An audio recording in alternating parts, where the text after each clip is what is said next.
Hi guys, तो finally इस video में मैं होली स्पेशल राधा कृष्ण की इस वाली ड्राइंग को कंप्लीट करने वाला हूँ। और इससे पहले मैं इसकी आउटलाइन की वीडियो भी अपलोड कर चुका हूँ, जिसने भी नहीं देखी वो देख सकता है। एंड इनकी फेस कलरिंग की वीडियो भी मैं इससे पहले अपलोड कर चुका हूँ। और जिसे भी नहीं पता, मैं इसे डोम्स के ऑयल पिस्टल से कर रहा हूँ। एंड मैं इसे करने के लिए A3 शीट का यूज़ कर रहा हूँ। तुम चाहो तो इसे A4 शीट पर भी कर सकते हो।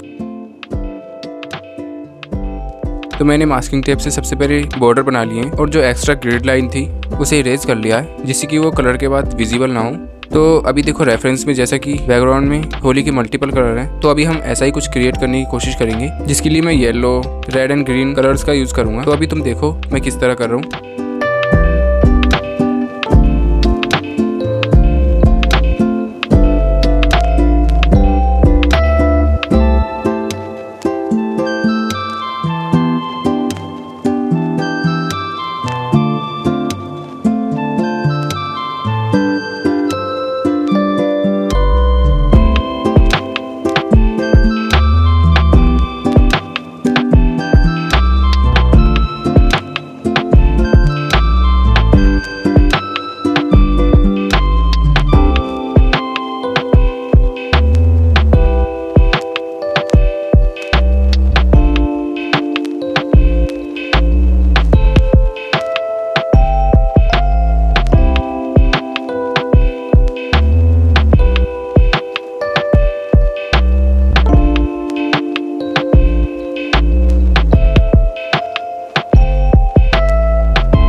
टीका लगाने के बाद फाइनली हमारा आर्ट वर्क कंप्लीट हो जाएगा। कैसा लगा कमेंट करके ज़रूर बताना। एंड होली पर देख रहे हो तो हैप्पी होली।